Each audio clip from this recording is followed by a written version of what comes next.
Hello ब्रह्मिंद देविंद नरिंद राजं बोधि सुबोधि करुणा गुणगम पय्यापदीपं जलितं ज्वलन्तं वन्दामि बुद्धं भवपारतिम्न। मैं उन अनंत सम्यक संबुद्ध को प्रथम नमन करता हूँ। भगवान द्वारा देशित आर्य श्रावक संघ को, सद्धर्म को भी नमन करता हूँ। मेरे पेपर का शीर्षक है नवनीत टीका एक परिचय। अभिधर्म के विविध आयाम, इस विषय पर यह संगोष्ठी संघ काया फाउंडेशन के तत्वावधान में हो रही है। अभिधर्म के संदर्भ में अब तक हम लोग बहुत कुछ सुन चुके हैं, मैं पुनरुक्ति नहीं करूंगा।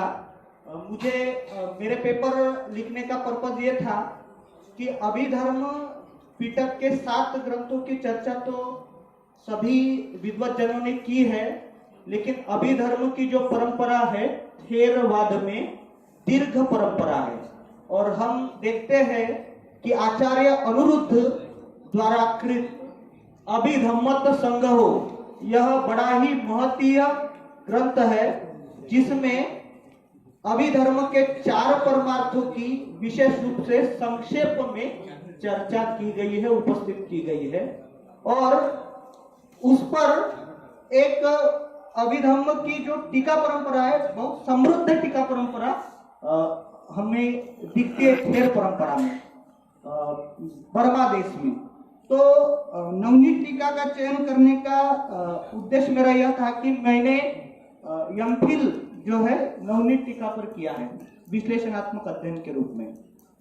तो आधुनिक विद्वान आचार्य धर्मानंद कोसंबी जी के द्वारा यह नवनीत टीका लिखी गई है।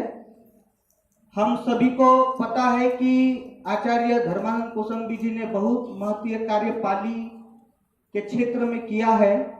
और नवनीत टीका इसलिए विषय बनाया क्योंकि पाली में जो लिखने की परंपरा हमें विगत कई वर्षों से खंडित दिख रही थी, वो पुनर्जीवित करने का कार्य आचार्य धर्मानंद कोसंबी जी ने किया और प्रॉपर पाली में वो टीका लिखी है। अभिधम्मत संग्रह जो हिंदी संस्करण भदंत आनंद कौशल्यायन जी ने किया है, उसमें उन्होंने प्रस्तावना में ही लिखा है कि इसका जो मूल आधार उन्होंने बनाया वो आचार्य धर्मानंद कोसंबी द्वारा जो नवनीत टीका का प्रणयन किया गया उसको उन्होंने बनाया। अब नवनीत टीका जो है ये क्यों महत्वपूर्ण है? तो आचार्य ने केवल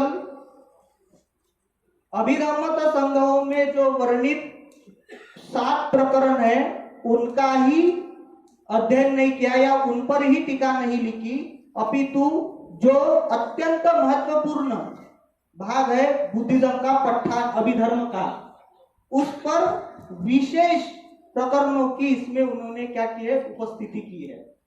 जो लास्ट के 3 अध्याय है आचार्य जी ने पठान की व्याख्या की है। तो हम देखते हैं कि बर्मा देश में बहुत सुदीर्घ परंपरा पठान की है। आज भी लोग पठान को ऐसा बोल सकते हैं हम कि बहुत ही रिस्पेक्टफुली, छोटे से छोटा व्यक्ति मतलब ले उपासक भी क्या करता है, तिक पठान का एवरीडे पाठ करता है। क्यों करता है? क्योंकि यह जो शिक्षा है भगवान को बोधि मंडप पर बैठे हुए भगवान ने इसको क्या किया, प्राप्त किया। और अपनी माता जो इस लोक से परलोक गई है, जो तावंतिस देवता भवन में उत्पन्न हुई है, वहां जाकर वो क्या कर रहे हैं, उनको ये धर्म बता रहे, विशेष धर्म।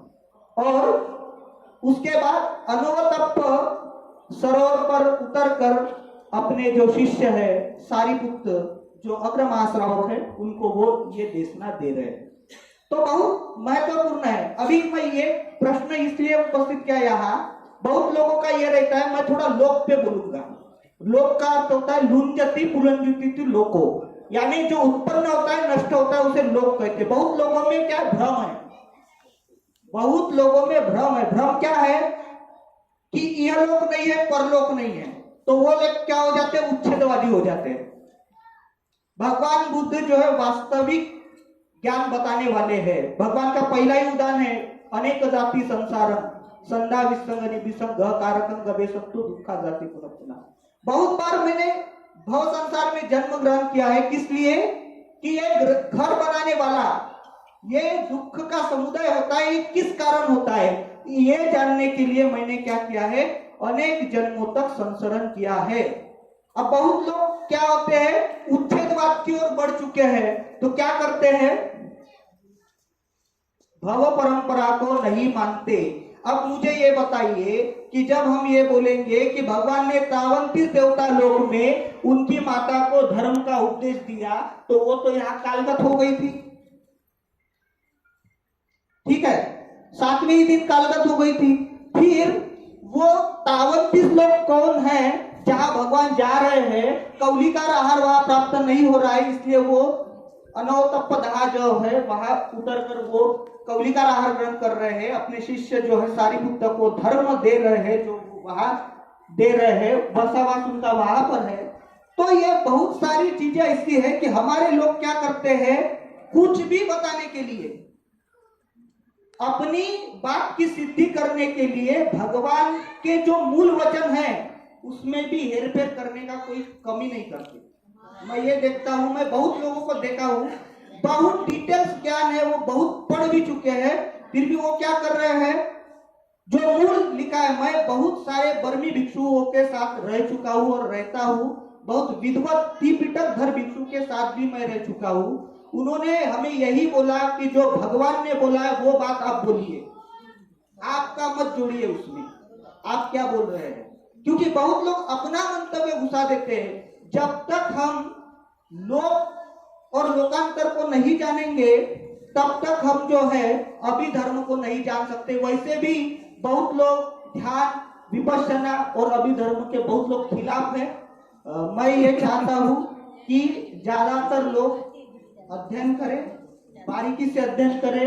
मैंने जहां तक नवनीत टीका का अध्ययन किया है, या भिक्षु लोगों के, अच्छे भिक्षु लोगों के, पिटकधर भिक्षु लोगों के सानिध्य में अध्ययन किया है, तो मुझे ये बात बखूबी तरीके से, अच्छी तरीके से पता चली कि जब तक हम स्वयं कुछ अनुभूति ना कर ले धर्म के माध्यम से, तब तक हम ओछी ओछी बातें करेंगे। फिर हम ये बोलेंगे कि ये नहीं है, वो नहीं है, ये भगवान ने डिनाई किया, वो भगवान ने डिनाई किया, फिर ये लोक नहीं होता है, वो लोक नहीं होता है। इसलिए बाबा साहब डॉक्टर आम्बेडकर ने बुद्धा एंड धम्मा में लिखा है, दृष्टिघात में उन्होंने लिखा है, पहला ही उनका यह है, यह लोक नहीं, परलोक नहीं।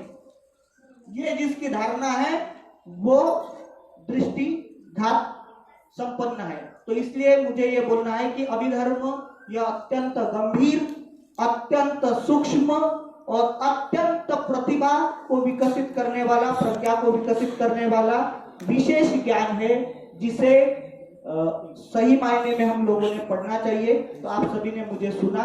मेरा जो विषय है चार परमार्थ और पठान को विशेष रूप से आचार्य धर्मानंद कोसंबी जी ने, जो हमारे वर्धा के ही सेवाग्राम में जिनका देहांत हुआ था, अगलावे सर सेवाग्राम के ही है, वो यहाँ उपस्थित है। धर्मानंद जी की पिछले वर्ष जो है 75वीं स्मृति वर्षगांठ थी। बहुत लोगों को नहीं पता है आचार्य जी के बारे में भी, तो हम लोगों को जानना चाहिए। तो मुझे अवसर दिया, मैं संघकाया फाउंडेशन आदरणीय बनते प्रशील रत्न जी और हमारे मित्र आदरणीय प्रशील बलवीर जी का हार्दिक आभार अभिव्यक्त करता हूँ और मेरी बात को विराम देता हूं।